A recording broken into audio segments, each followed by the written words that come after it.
มาสงขลาพ่อแม่พี่น้องกูก็ข้ามมาสงขลาเมื่อในวันที่30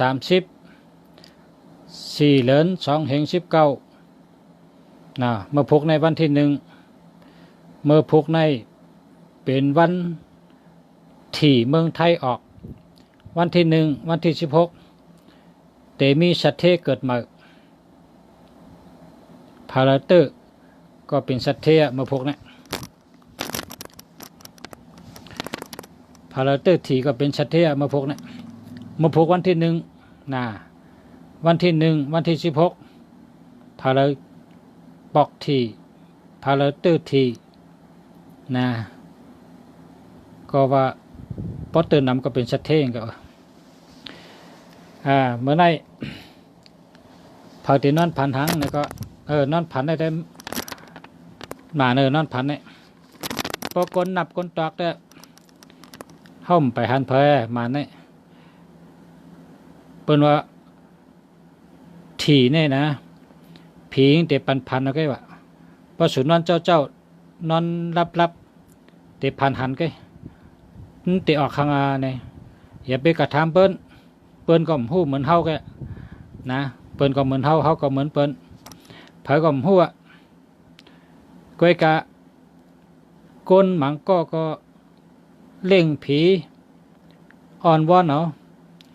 ก้นหมังก็นอนผันเอาก้นหมังก็ล่ามเอาอาติกนามิก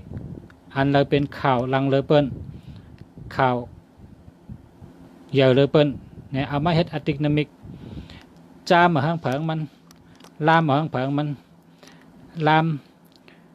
ปลามแมนก็อะไรเนี่ยลามเอาจ้าเอาเป็นฉะนั้นไงมันไปมีภัยที่ว่าฮู้เต้หันเต้แมนเต้เนี่ยไปหันภัย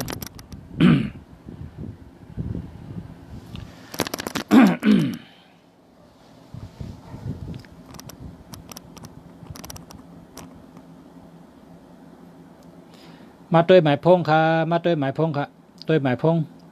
ด้วยหมายจากรัฐด้วยเป็นหมายจากรัฐด้วยเป็นหมายจากรัฐสู่เจ้าจ่องดีจ่องมีเงินจ่องรถเพนะ3 มิลจ่องดีปอชะจ่องรถเพปอชะจ่องมีเงินปอชะก็เลยไตเฮาในเป็นคือเจ้าคือขุนคือถอดคือเมียดคือใหญ่คือหลง ก็เพราะฉะนั้นแหละหลูไรหาตั้งหูน้ำหลูไรหาปีญาน้ำกูก็กูกลอีสังก็ย่อมันมีอาจองอาโจมันมีหลองตังมันมันมีหลองมีตังมันมีอาโจจังไกมีอาจองมีอาจองจังไกมีอาโจหลองตังมันมีมาสุงคา096-955-11535โอ้แคมจะค่ะดีค่ะดีเต้ค่ะก็ที่1ในดีเต้มาได้โหมันเต้096-999-73033เอา8ให้ละอย่าเป็ดใจมันดิ062-960-039นะเอา8ให้นะอย่าเป็ดใจมันดีค่ะ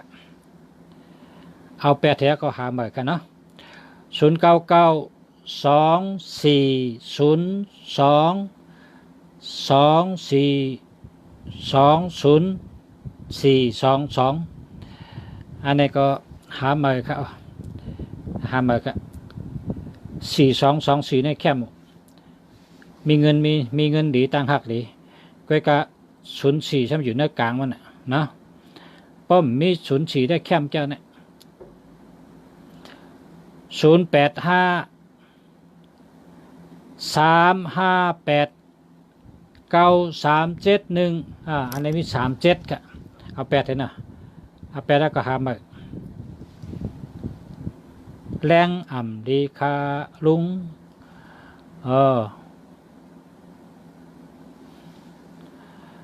แรงดีครับมันตัวอะไรอยู่เนาะที่ไหนได้ดีครับ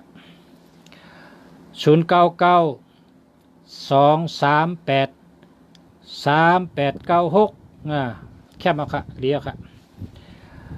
0988177055อันนี้เอา8ให้นะ81ก็มดี70ก็มดีนะเอา8แล้วก็หามาค่ะ0633589593ในดีดีเตะแคมเตะ090638777656อันนี้เอา8เลยนะมันมี7667นี่เอา8เลยเปิ่นใจครับ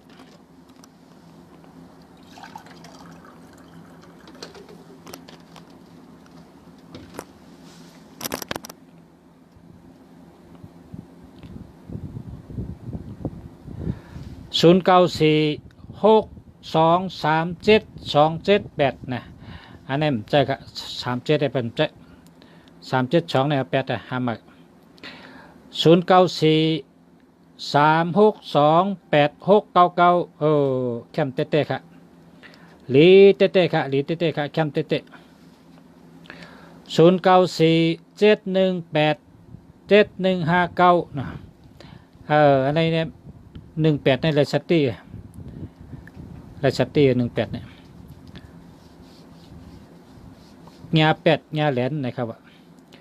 0979796236นะอันนี้ดีค่ะดีเตะค่ะ0944178358ในกระไรจะแล้ว0887598865แคมอะไรแคมเตะ0992420422ไปเกณฑ์นับถามทั้งกำแค่หมดครับก็มีศูนย์ได้แคมเตะต่อค่ะกินน้ำกันคอแห้งอ่ะ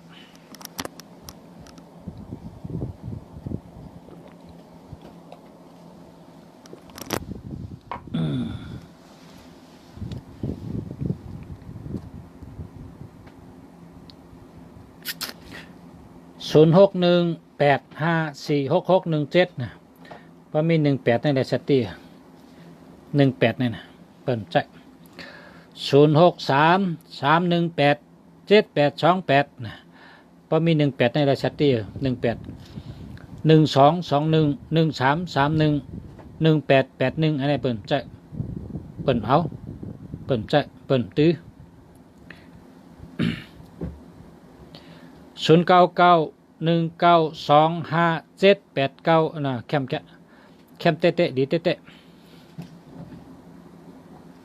0864263189นะอันนี้รั่ว2กู31ก็รั่ว18ก็รั่วนะรั่ว2กู0629490917อันนี้เจออะไรครับเจออะไรอยู่ครับ0636823632อันนี้ก็ดีครับดีครับ0831582855อันนี้ลูก31ในเปิ้นจะ311312211881เปิ้นจะเปิ้นตื้อค่ะเปิ้นใจตื้อมันค่ะเปิ้นเปแปดเลยเปิ้นเปแปดไว้เปิ้นเอาเปิ้นเอาค่ะเปิ้นใจค่ะ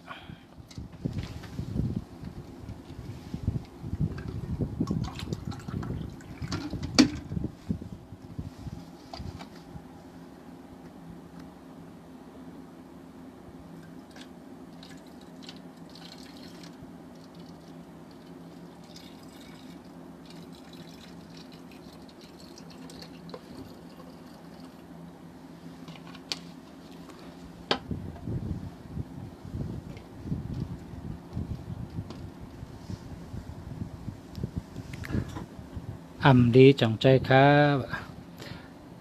มันมีสี่ชุนเขาป้อมมีสี่ชุนได้หรือแก่สี่ชุนในอาเป็ดนี่มันเป็นความลับโหนะครับคำที่ปองความลับเปิ้นอันเปิ้นใครปันเปิ้นผาหูก็เฮาหูกูเมียวความลับเฮาก็เปิ้นหูความลับเปิ้นก็เฮาหูสี่ชุนนี่นะสี่ชุนสี่นี่สี่ชุนสี่นี่มันดีปุ่นตะก้นเอาข่าวไงก้นเอาข่าว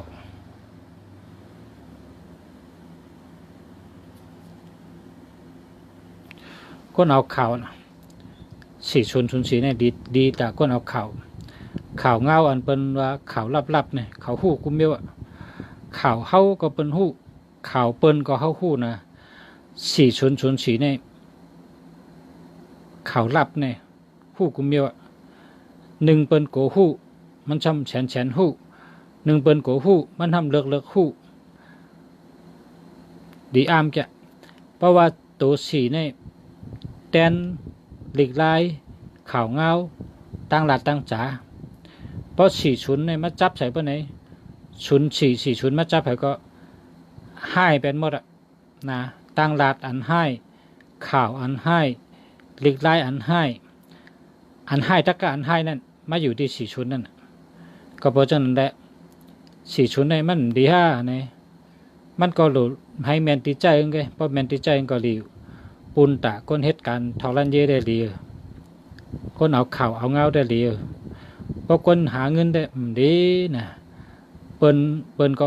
หู้ลองเฮาอันที่เมี่ยวดีนั่นเฮาก็ช่ำล้อมหู้ลองเปิ้นอาเมี่ยวดีนั่นมันจังเป็นเพศแสตัวก้นเป็นเพศต่อตัวเฮาขึ้นนะชุนสี่ชุนในเปิ้นจะเปิ้นเอาแปดเถละหามา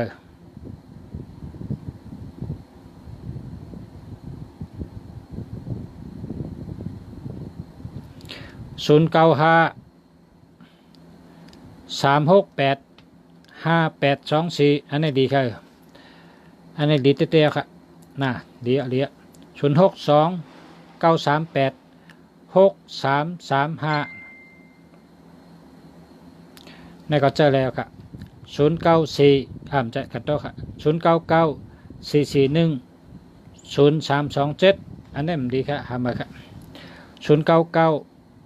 2420 0422นะเนี่ยเหมือนลุงสาวานั่นนะมี04อันรูในรูที่04นั่นนะ0440นะ0615678894ในแคมป์จะอันนี้ดีจ้าเนี่ยดีเตะ0946148 605อันนี้ได้แคมป์ก็ดีหามาก็0824782611อันนี้มีเงินนำมาหน่อย782เนี่ยมีเงินนำจะ824782เอาเลยมีเงินนำมาหน่อยสายหับสาวไต้เนี่ยซื้อก็เบอร์เนี่ยมีเงินนำเบอร์โทรศัพท์เนี่ยดีแกเบอร์ใจเนี่ยดีเตะ092 861 2656มันมี121221 1331 1881เปิ้นเอาเปิ้นตื้อมันน่ะเปิ้นตื้นใจมันน่ะเปิ้นตื้นเอามันน่ะชูเจ้าอย่าไปเอา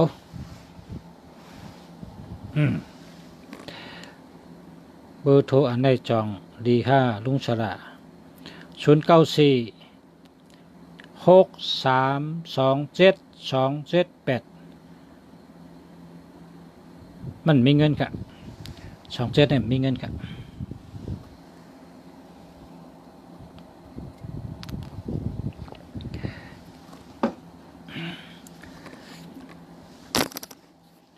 27เนี่ยมีเงินหาตัวมีเงินได้หามาครับหามา062 0284494 02นี่เป็นยอกานะ02นี่เป็นยอกาหามาครับ0943866594อันนี้ดีครับเดียวเมืองเขในโบตึกแมนข้าวเห็นหนังสือเห็นเด็กเห็นลายเห็นปัญญาขึ้นห้องเห็นสอนเด็กสอนลายสอนปัญญาสอนตั้งหูนี่เปิ้นเอา38เฮ็ดนำปัดพง38นี่เป็นก้นแรดนะตั้งวนก็แรดออกก็แรดเจนจ้าหังก็แรด38นี่แต่เปิ้นในเมืองไทยในเขาเกี่ยว38ในเขาเกี่ยวเขาว่าตืดหน้าหลุดหลังตืดโหหลุดหางนะเขาว่าเจ้านั้นนะตั้งเมืองไทยได้คำเกียกแต่ตั้งเมืองเขตให้เขาเกียกเตะ38นะ38นี่บอกว่าปลายวนดีปลายวนแรดออกแรดปิงยาแรดนะใกล้ก็ใกล้เป็นคนใกล้นะออกเอ็นออกแห้งปิดปลุงเล่นคนไกลว่าเล่นแห้งกูเมียวในใกล้หน้า38นี่คนเจ้า38นี่ใกล้ตรงใกล้หนึ่งใกล้เฮ็ดใกล้สร้างนะจำแต่เลย38นี่เลียเฮาคาเลเพนกาลาเมืองเขพี่น้องเขเจ้าก็ว่าเขตั้งใต้ได้มาตั้งเดียวกันน่ะใต้เฮาก็อยู่ในเมืองเขเมื่อกูปอกเมื่อป่นมา2 แห่งปี3 แห่งปี5 แห่งปีนั่นเป็นตีอยู่เท่านั้นเมื่อกูปอกในมันมีเมืองเผาเมืองมันเผาเราแห้งใหญ่อยู่เผาเราตึกเป้งอยู่ให้ไหนน่ะเขาก็ลุกนั่งเมืองเขตลงมาทุ่งจามเขาก็เหมือนกันโตคิงเขาก็เหมือนกันผิวเขาก็เหมือนกันนะเขนั่นเขาก็เลยเพ้นเฮ็ดถือแล้วเขาขึ้นใหญ่มาสูงหลายเนี่ยเขาก็เลยเพ้นเขนี่มีพิงทุ่งดีมีพิงเงลีมีทุ่งจำดีเฮ็ดก็เขนี่มักมีนะเขในพวกเขาพบ3ก็พบกันเนี่ยเขาโจ้กันผุยล้านเข้าล้านพักว่ะผุยล้านตั้งกินตั้งยำก็เดียวเข3ก็พบกันโจ้กันเฮ็ดล้านเข้าล้านพักเฮ็ดตั้งขายเองกระเด็ดในป3ก็พบกันซ้ำโจ้กันตั้งกลุ่มณีว่ะตั้งบริษัทตั้งกลุ่มณีเฮ็ดลองกล้าตั้งขายนะไต้3ก็พบกันซ้ำโจ้กันกินเหล้านั่งขาไข่กุดสั่นขาลึกโจ้กันกินเหล้าเป็นวันนั้นกาม3ข้อโยมเป็นนันเตโยกับปนมานั่นก็กามันเป็นกูกองก็เมื่อเหลียวได้มันเป็นวะเมื่อเหลียวได้ปีน้องไต้เนี่ยลักแหลมมีตังหู้ปกป้องลองขึ้นใหญ่มาสูงคัดใจเลยเพ้นตังหู้โตตอนขึ้นมากูยามกูวันกูเลือนกูปีโจมจำก้นคือเลยก็เย้าพอเฮาคัดใจเล็บเห็นสอกขาตังหู้ปกป้องเพราะว่าเจ้าเก่าเผยมันก้นคือนั่นก็ขึ้นใหญ่มาสูงเมืองหมุนโกนี่เมืองหมุนโกกูปลายคันกามมันท้องว่ากูปลายคันกามไทยท้องว่าเจงจิตคันมันเจ้าในอำไรขึ้นห้องเห็นมีเหตุต้านเด็กมีต้านก้อยก็อ่านเด็กน้ำคนกล้าเมืองเลยมาก็ห้องก็เล่งเข้าห้องก็เฮ็ดแขกมันอุบติ๊กใครหู้ลองเมืองแล้วก็ถามลองเมืองนั่นใครอะไรตั้งหู้ไม่แล้วก็ถามเมี่ยวนั่นมันเป็นคนเดเพนตัดสิมันเป็นคนหาตั้งหู้ตัดสิเก่งกิจขันฉันบ่ได้ขึ้นเป็นเจ้ามุญญาคนคำอุบเหนือเมืองหมุนโกเลยเป็นหอคำกูบรายคันนั่นน่ะค ก้นในมันอยู่ตีคัดเจอเล็บเห็นหาตั้งหู้ปกป้องเจ้าเก่ามีตังยังอันมันกึมมีตังยังอันแจงแดงและตูมันกึนเสือมันกึมตังเฮ็ดมันกึมตังว่นก็มันกึมตังยังอันก็มันกึมอ่ำลงอ่ำลืมอ่ำแรกอ่ำลายเฮ็ดติ๊กมันตื่นขึ้นใหญ่มันตื่นเหม่อสูงมันตื่นหมักมีมันตื่นอ่องหมันโอเค062-726-5352 72นี่มันมีเงิน72นี่นะ72ก็เยอะ27ก็เยอะ083-243-2879อันนี้ดีค่ะก็กะ4334จังเป็นลมไม่เหือกเกอเขียวขึ้นข้อเจ็บขีตาข้อลมไม่น้ำปอเผอเจอ4334โลไลลุ่มลาตัวเก่าเฮกินน้ำก็เปตั้งไม่น้ำมีติซบได้เป็นลิ้นเจ็บเหือกเกอเขียวขึ้นเขียวแมงจะเนี่ย43เนี่ย4334เนี่ยมีแปดจังนั้น065-617-719-717ในรีครับ094-823-8522อันนี้ก็รีครับ061-806-4811อันนี้มันมี18ดี06ก็มดี81ก็มดีอันนี้8ได้หามาครับ094-7636-855อันนี้มันมี7667เปิ่นเอาเปิ่นใจ6776นี่เป็นมวยหลงมวยเก่ากองคนไทยเปิ่นว่าล่มลายสุกเข้าเสาแซกพระสุกเข้าพระเสาแซกตัว6เขาห้องว่าวันศุกร์ตัว7เขาห้องว่าวันเสาร์2ตัวป้องกันบนห้องว่ามวยหลง7ตั้ง6 6ตั้ง7ป้องกันเลย13เปิ้นบอกว่าล่มลายเนี่ยว่าดีครับมันดีแปดให้หามกะก้นเท่านั้นมือไปเป็นหรือเฮ่ไว้พอเป็นเย้าจ่องไกเฮ่มันก็ตกลื่นเย้าเหมือนก้นเป็นเย้ากะพอเป็นเย้ากะจ่องไกฮู้ว่าเปิ้นพอเปิ้นพอผ่าอันหลุดผ่าก็ผ่าอันหลุดเย็บก็เย็บจะเจ็บจะเมื่อไปเป็นนั่นน่ะโลเฮกังเมื่อไปเจ็บนั่นน่ะโลเฮกังตกจานเย้าสั่งก้อยเมจันความใต้เป็นว่าตกจานเย้าสั่งก้อยเมจันพอตกจานเองพอเจ็บว่านะพอเจ็บเจ้าจังก้อยเมจัน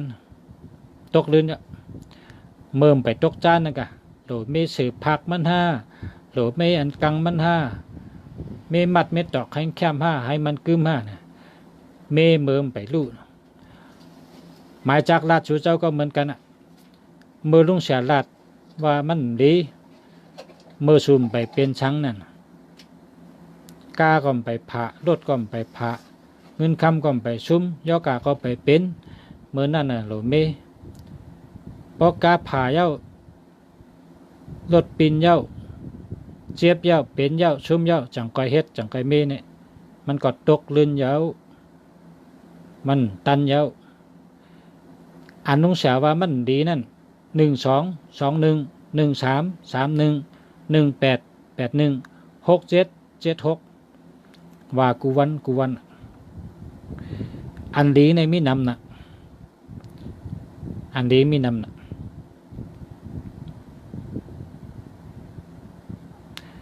เลิกเอาตัวอันดีมันเจ้า ตัวดีนะ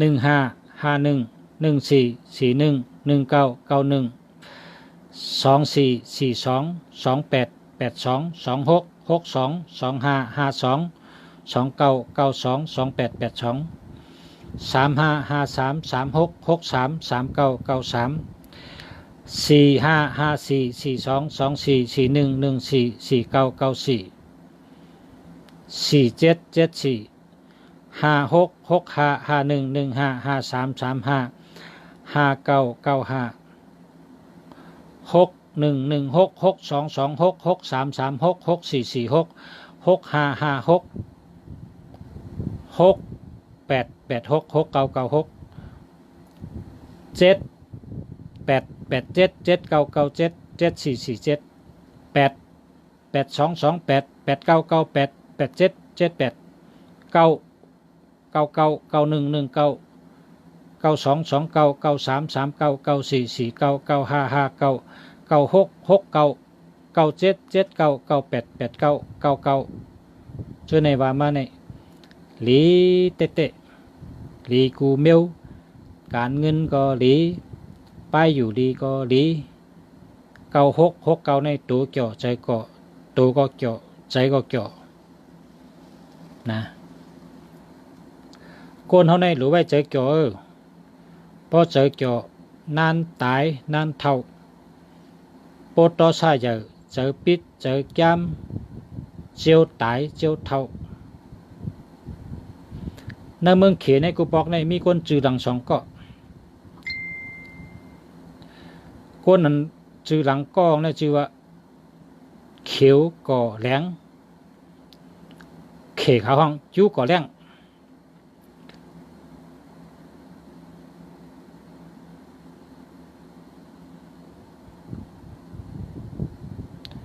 จือง่ายๆเมืองไทยเป็นห้องว่าโขงเป้ง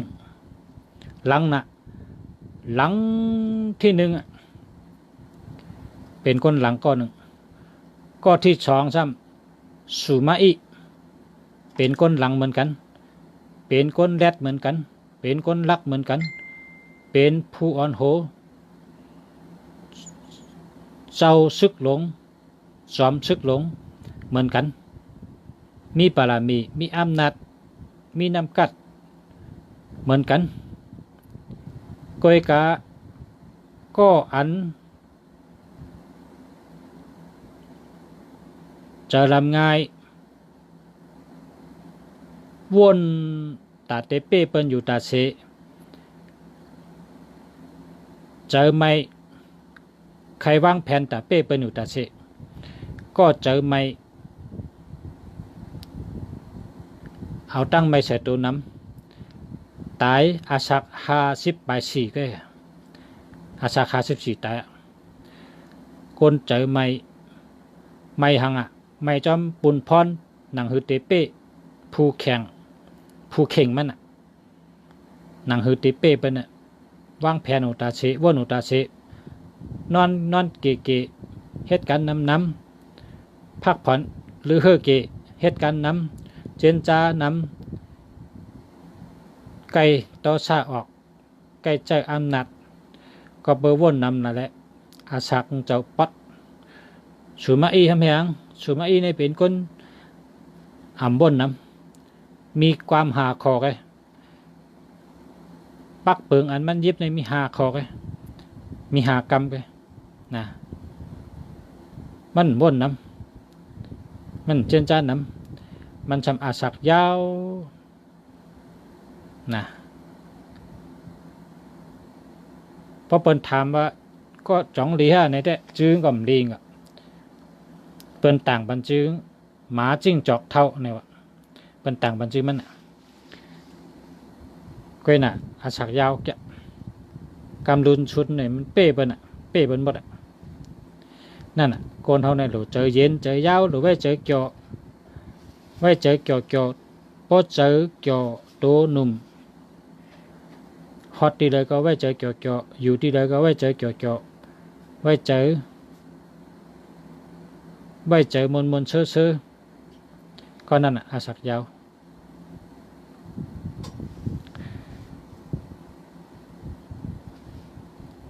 หมายพงนะหมายจากลาดนี่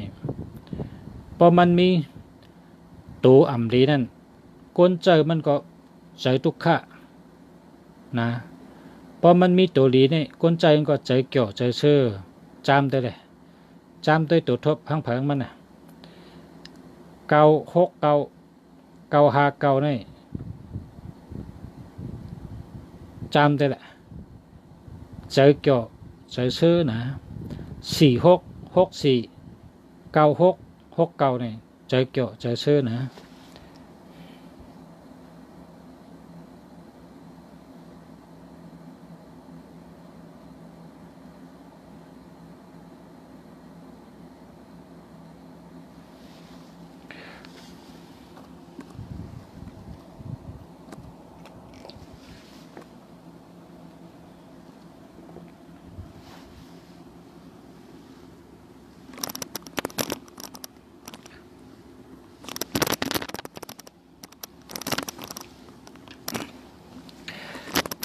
08กันดอกค่ะมันขึ้นกับแปดแล้วค่ะ062 276 966617อันนี้มันมี76ค่ะ7667ในเปิ่นใจค่ะเปิ่นใจเปิ่นเอาค่ะ7667 1221 1331 1881เปิ่นเอาค่ะเปิ่นใจเปิ่นเอาเวให้ค่ะละเพราะชุดเจอเวอะไรอะเรียบอะนะเวอะไรก็เรีย1221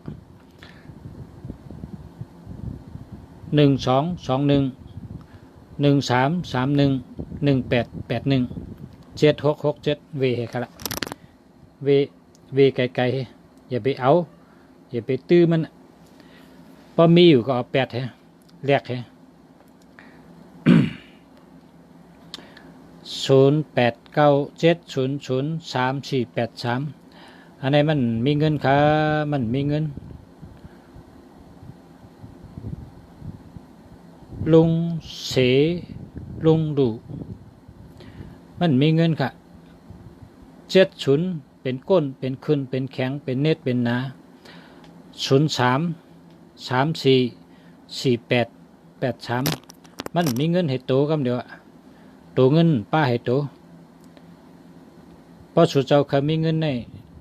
สุเจ้าหลูเอาเป็นตัวมีเงินมันเมื่อไกลนั่นน่ะขาดกว่านั่นตัวมีเงินมันกูโตนอันที่ขาดเมื่อไกลนั่นตัวมีเงินนั่น2442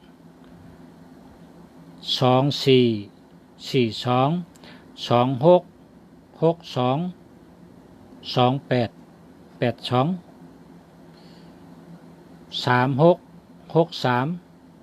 3553 3993 4224 4664 4994 5115 5335 5445 5665 5995ชูเจ้าเลิกเอาตัวมีเงินมาเฉยเพราะชูเจ้าก็ซื้อในป้อมมีเงินก็อย่าไปซื้อล้อมด้วยว่าจ่องป้าตัวมีเงินมันจ่องป้าตัวเงินมันหือป้อมป้าตัวเงินก็อย่าไปเอาหรอกเจ้าของชูเจ้าซื้อในมันมีเหตุตัวไหนตัวมีเงินไหน0897003483มันมีเงินเหตุตัวค่ะมันใจตัวเงินชูเจ้าใจหลายปีก็เหมือนเก่าแค่ใจ5 ปี 6 ปีก็เหมือนเก่ามันเหมือนต้นไม้นั่นน่ะต้นไม้นั่นหมักจอกหมักโมงหมักล่างผูกเป็น10 ปีมันมีหมากให้ปอกหมอกก็หมอกหมากก็หมักซื้อได้เป็นต้นหมักล่างซื้อเป็นต้นหมักโมงแกได้หมากก็มีหมอกมันก็มีหมากมันก็มีเหมือนนั้นค่ะเพราะชูเจ้าชื่อโตนับเมียวอันติมมีเงินมาใจชูเจ้าเจอหลายปีชูเจ้าก็เฮ่ออยู่เหตุการณ์อยู่คัดใจอยู่โจจ้าอยู่กวยกาพอถึงปีแล้วป่นกว่าเขาขึ้นเหมือนปีแล้วก็ป่นกว่าขึ้นเหมือนปีแล้วเหมือนเจ้านั้นค่ะย้อนชูเจ้ามีสติวิริยะสติปัญญาทัดสังหางกวยว่นหางกวย เจนจาหังกุยเจออันดีมันเจออันมีเงินมันเหมือนเขากินตั้งกินอ่ะตั้งกินแล้วเรากินอันที่หลอดเพเรากินอันที่เป็นแห้งเหมือนกันอ่ะนาหมายจากราชชูเจ้าเจ้านี่มันป้าตัวเงินให้ตัวเขารู้ชูเจ้าชื่ออย่างไรนี่พอเมื่อกระป้นมาในชูเจ้าหูก็เปิดหูได้ชื่อแม่น่ะข้าวรัดกูวันอ่ะยามกลางคืน8 โมง 9 โมง 10 โมงในรัดกูวันเพราะชูเจ้าทำแล้วก็เฮ็ดจอมนี่ก็ข้าก็เลยกุสู่ชูเจ้าก็เลยเป็นคนมีเงินมีคำอยู่ดีกินหวานตั้งหักเกาหลีนาเฮิรนเกาหลีอันที่เขาว่าตัวหลีอันว่าเมื่อไกลนั่นมันดีกูเมียวเขาตั้งหักเกาหลีเงินคำเกาหลีอยู่ดีก็อยู่ดีเขาฮาชูเจ้าก็ชื่ออันเข้มมันเขาเลยกว่าเลิกชื่อฮังก้อยเขากับฮอตเมืองแล้วก็ชื่อเมืองนั่นเขามีกูเตียวมีกูเวงอ่ะมีกูตีใครอ่ะเป็นขายกูตีหลูห้องหมอเลิกเลยเพราะห้องหมอเลิกไรอันดีเขาเขาหลูหมอเลิกเขาเลิกตัวเฮจังไปชื่อเขานะคนเขาขาเกิดมาเคยค้ำสากูก็เคยกัดเย็นกูก็เคยหมักมีกูก็เคยอยู่ดีกินหวานกูก็เคยหังดีกูก็เนื้อใจเขาเคยมีเคยหลีเคยเป็นนั่นเคยกัดเย็นเคยค้ำสานั่นอันมาจอยเขาก็เขาหลูหมอหานะพอเขาหมอหามาอันดีมันก็ดีก็มันเหมือนตั้งกินเขากินเขากับน้ำต้องเขาเนี่ยลาลีกินก็ต้องเช็บลาลีกินก็ต้องกว่าลาลีกินก็เป็นยอกาโลเลิกกินอันดีอันหลอดเพอันเป็นแห้งมันจนนั้นก็10 โมงอะไรอ่ะเนาะ064กันต่อค่ะ0946423681ในราชติค่ะเนาะ81ในราชติค่ะข้าวว่า122113311881เนี่ยเปิ้นเอาเปิ้นเจ้าเปิ้นตื้อมันค่ะเนาะ0946288131เปิ้นเอาค่ะ8ให้กันละเปิ้นเอา188112211331เปิ้นเอาเปิ้นเจ้าเปิ้นอ่ำเจ้าเปิ้นอ่ำตื้อเปิ้นเจ้าเปิ้นเอานะเอา8เถอะหามาค่ะหาอันตีอันดีอันแคบมาเจอนะ0991688258อันไหนดีค่ะอันได้แต่ดีเต้ๆค่ะนี่ดีเต้ๆแคมเต้ๆค่ะ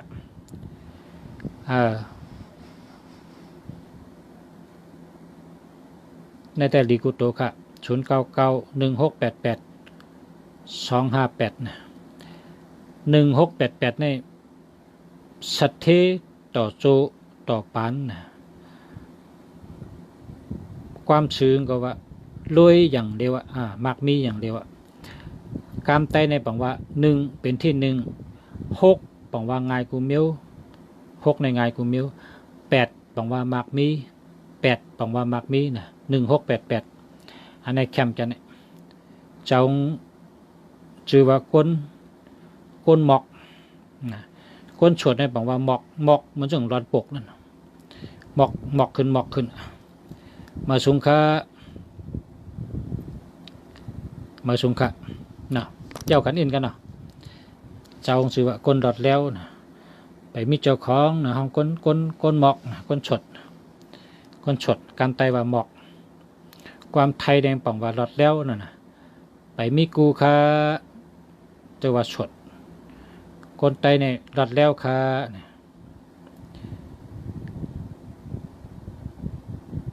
เทเปป่าองสิ้น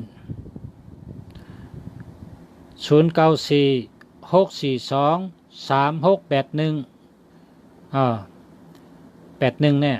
ปิ้นเอา122113311881เปิ้นเอาเปิ้นใจเอา8ให้หาเหมือค่ะหาเหมือ1221133118816776เปิ้นเอาเปิ้นเอาเปิ้นใจเปิ้นตื้อ0988099035อันนี้ยังมีเงินอยู่กันเนี่ย36ก็มีเงิน65ก็มีเงินนะ094642368181ในเปิ้นใจค่ะ0946423681ในเปิ้นเอาค่ะ81เนี่ยแลกให้หามา0992327708อันนี้เป็นยอกะนะ70นี่เป็นยอกะเอา80627696671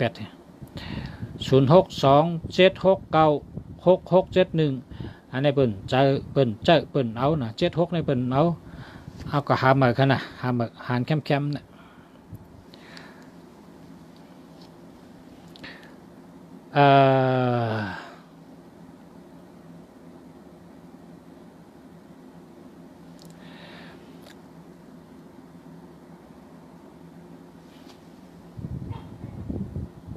มันยาวหนาเนี่ย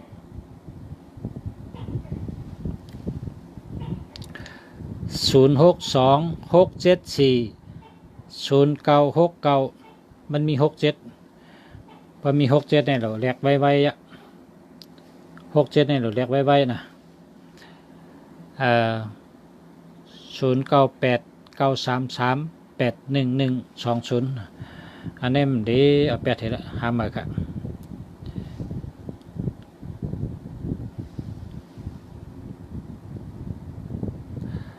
ต้องรู้ตามลูกวันก่อนครับไม่ต้องครับไม่ต้องเลยครับวันเกิดไม่ต้องปีก็ไม่ต้องจะเป็นทัดน้ำทัดไฟทัดดินทัดไม้ก็ไม่ต้องวันเกิดก็ไม่ต้องครับขอให้เลขดีเป็นคู่มิตรก็รวยก็มีเงินละมีความสุขละปลอดภัยละดูให้2ตัวเป็นมิตรกัน244228823663อย่างเนี้ย0824471477เป็นคนใกล้เนี่ยเพราะ7นำได้ใกล้ทนเป็นคนใกล้รีบค่ะ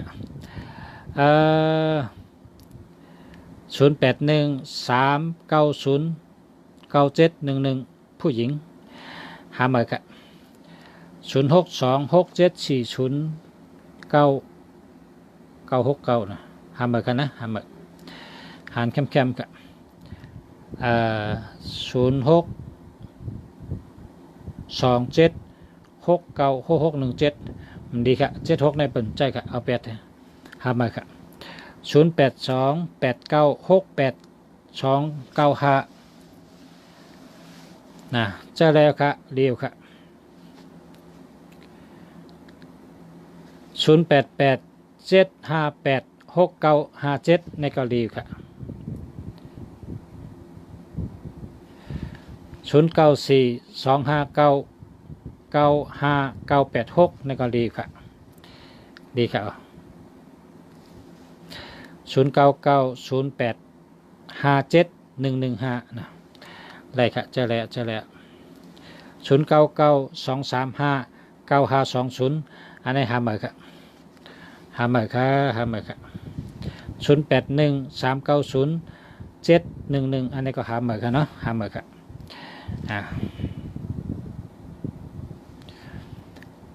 098933811120อันนี้หาเหมือ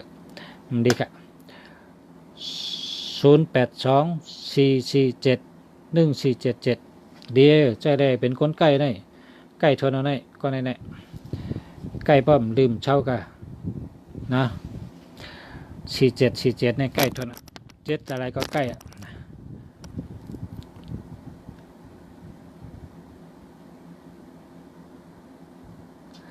08ในกอตุ้ยมาแก้วครับตุ้ยปนเอาค่ะหาชื่อไม่ได้จะไปชื่อที่ไหนล่ะครับมีชื่ออะไรที่ไหนก็ชื่ออะไรครับชื่อที่นี่ก็ได้ครับ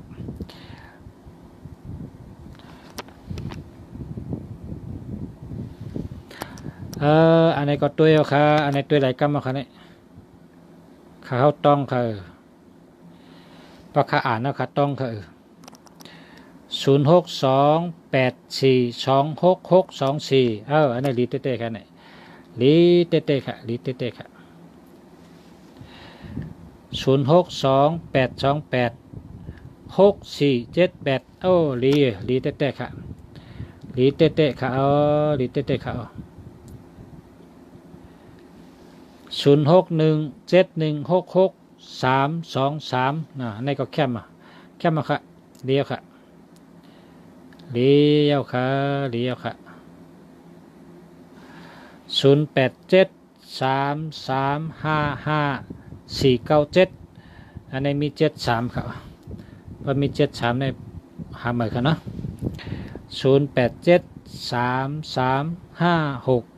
0873356497มี73ครับว่ามี73ในหาใหม่ครับเนาะนะหาใหม่หาตีนแคม